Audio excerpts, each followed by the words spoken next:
अब सुदामा जी मन ही मन सोच रहे हैं तेरे सिवा याद किसी को किया ही नहीं, लेकिन मैं जानता हूं कि तू कितना टेढ़ा है। बचपन में भी तेरे टेढ़ेपन की कई कहानियां हैं, तू सब जानता है। लेकिन सुदामा जी ने कहा नहीं। भगवान भी सुदामा जी के मन के भाव पढ़ रहे हैं। यह देख रही थी रुक्मिणी जी, जो हाथ में सोने के कलश में जल लिए हैं।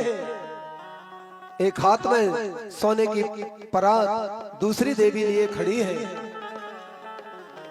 पर जो दृश्य देखा कि आज तो जगत का मालिक अपने ब्राह्मणों का मान बढ़ाने के लिए आज अपने नेत्रों के जल से पैर धो रहा है। किमने कृतम पुण्यम अवधूतेन।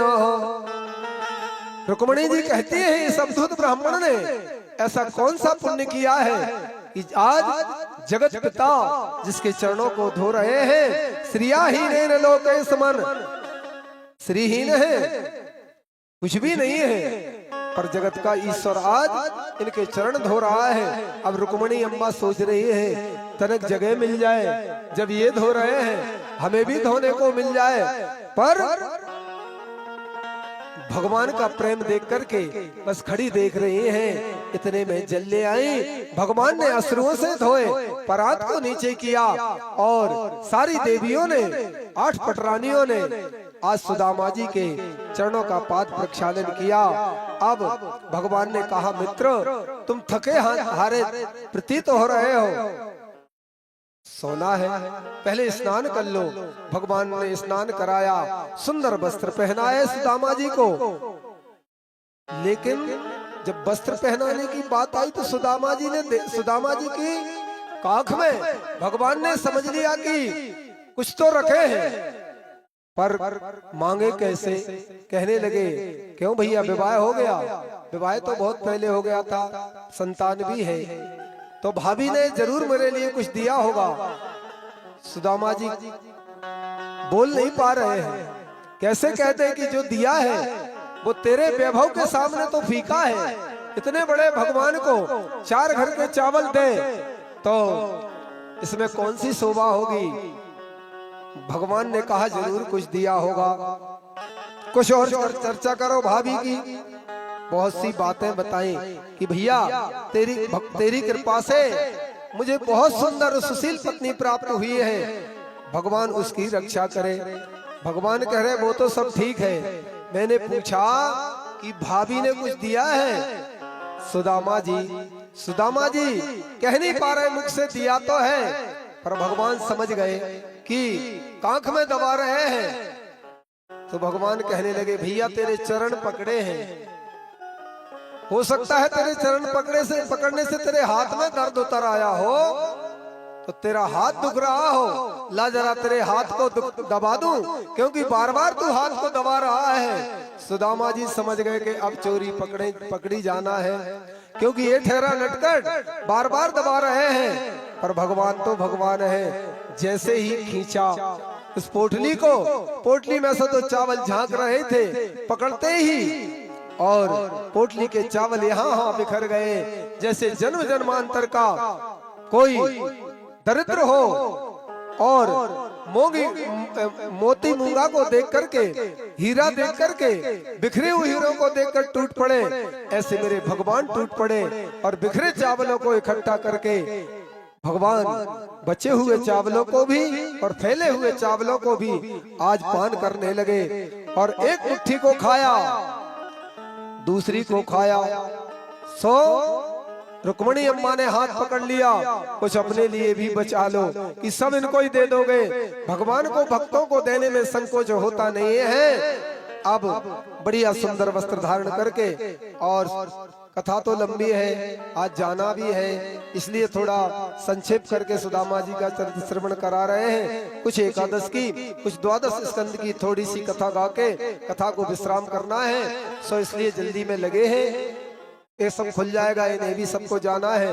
सो सुदामा जी अब जैसे ही सुबह जागे, फिर स्नान बढ़िया उत्तम 56 भोग मेरे परमात्मा ने कराया। अब सुदामा जी से कहा आप ब्राह्मण हैं और ब्राह्मण का आशीर्वाद खाली नहीं जाता। मेरे यहाँ भी विवाह हुए हैं कई, भगवान ने संख्या नहीं बताई, नहीं तो अभी सुदामा जी कहीं आशीर्वाद देने से मना करें।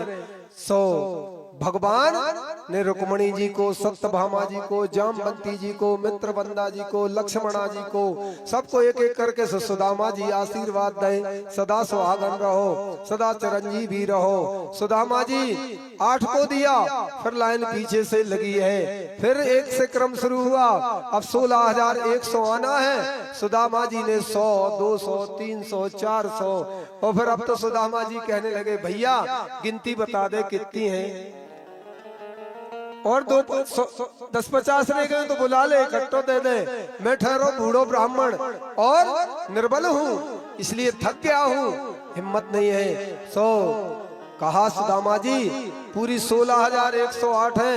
सुदामा जी ने कहा अब तो भैया तेरी भाभी को मरबे को संदेश भेज दीजिए कि सुदामा जी चले गए, सुधार गए आशीर्वाद देते देते।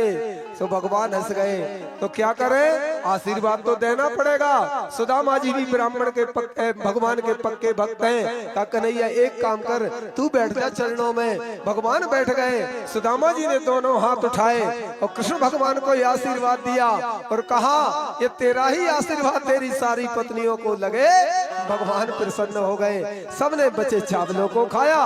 ये ब्राह्मण का प्रसाद है। मेरे घर के लोग बैठे हो, एक वजनदार बात आपको बताऊं, आप ब्राह्मणों को दान करते हो, लेकिन ब्राह्मण के हम मांग कर नहीं खाते। आज से एक सिद्धांत ले लो, भले ही आप अरबपति हो, अपने कोई ब्राह्मण के घर जाया करे और कहा करे आपके घर में कुछ बना हो तो आज हमें दीजिए। ब्राह्मण के घर का भिक्षा का अन्न होता है और भिक्षा का अन्न सबसे ज्यादा शुद्ध होता है। इसलिए मान छोड़ करके आज से सोच लो, अगर मुझसे संबंध है तो मेरे घर आकर कहो महाराज भैया बनवाओ, ले तो जा रहा है आपकी दक्षिणा, तो ब्राह्मण के घर जाकर मांग कर खाया करे। ब्राह्मण के यहाँ का अन्न भिक्षा का बहुत ज्यादा शुद्ध होता है। जो ब्राह्मण भजनानंदी हो, त्रिकाल संध्या करते हो और भगवान के भजन में लगे रहते हो, यात्रा करते हो, तीर्थ यात्रा करते हो। तीर्थ यात्रा की बात आ गई तो आपको बता दें 1 अगस्त 2026 1 अगस्त 2026 से श्री सोमनाथ जी में 3 दिन का शिवार्चन है, 5 दिन की कथा है और 1 दिन की यात्रा श्री द्वारकाधीश भगवान के यहाँ जाना है। द्वारकाधीश के यहाँ की यात्रा भी है, इसलिए जो सज्जन जाना चाहते हो 60 लोगों की मेरे पास जगह है बस।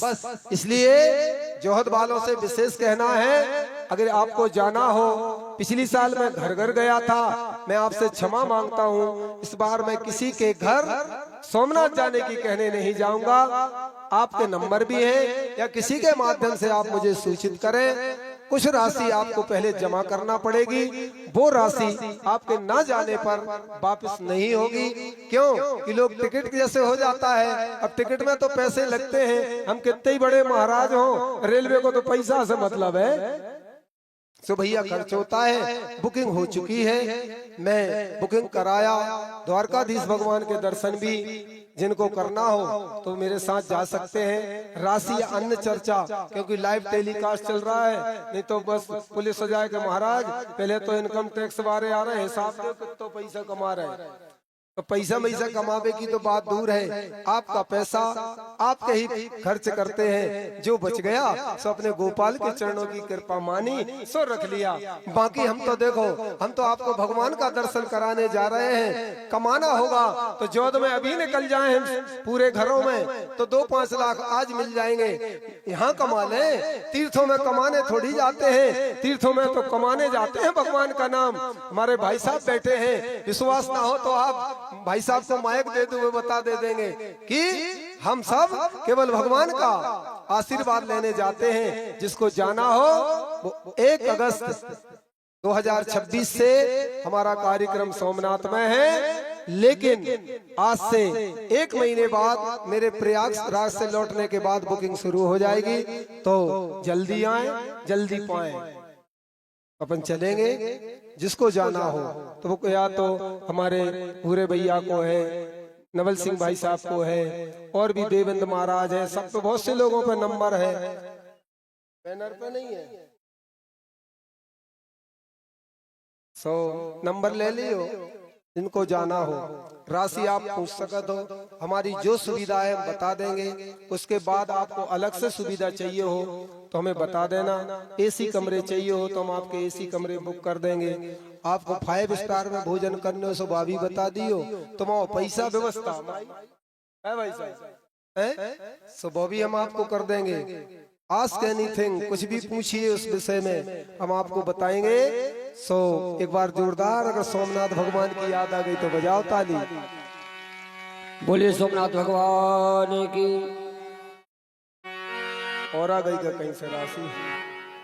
अच्छा, हमारा भैया भी सियान है, तुम्हारों के घर घर में चूल्हे चूल्हे तक पहुंच कर निकाले लाभ है। अच्छी बात है, आप मन से दे रहे हो, हमारी सब पूर्ति है, भगवान का काम करा रहे हो, अच्छी बात है। तो चलो, शंकर जी की याद आ गई तो शंकर जी के बारे में कुछ गा ले।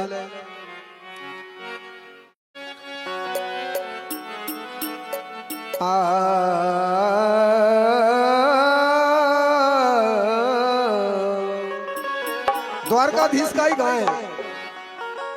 तेरी मुरली का मैं हूँ गुलाम, मेरे अलबेले श्याम। तेरी मुरली का मैं हूँ गुलाम, मेरे अलबेले श्याम। तेरी मुरली का मैं हूँ गुलाम, मेरे अलबेले श्याम। मुरली का मैं हूँ गुलाम, मेरे अलबेले श्याम। मेरे अलबेले श्याम, मेरे अलबेले श्याम, मेरे अलबेले श्याम, मेरे अलबेले श्याम। तेरी मुरली का, तेरी मुरली का मैं हूँ गुलाम, मेरे अलबेले श्याम। तेरी मुरली का मैं हूँ गुलाम, मेरे अलबेले श्याम। घर बार छोड़ा मैंने तेरी लगन में, घर बार छोड़ा मैंने तेरी लगन में। काबरी बनी डोलू ब्रज की गलन में, बांसुरी बनी डोलू ब्रज की गलन में। मेरी सांसों की, मेरी सांसों की माला तेरे नाम, मेरे अलबेले श्याम।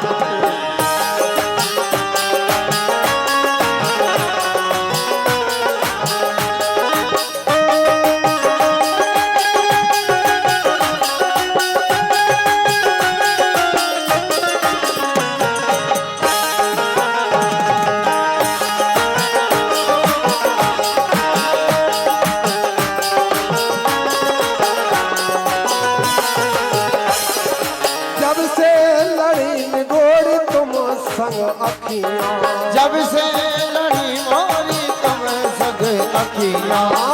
जब से लड़ी निगोड़ी तुम संग अखियां, जब से लड़ी मोरी तुम संग अखियां। चैन में चैन दिल में काटू रो रो के रतिया, दिल में काटू रो रो के रतिया। कैसा तूने कैसा किया ये इनाम, मेरे अलबेले श्याम। तेरी मर्जी का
मेरे श्याम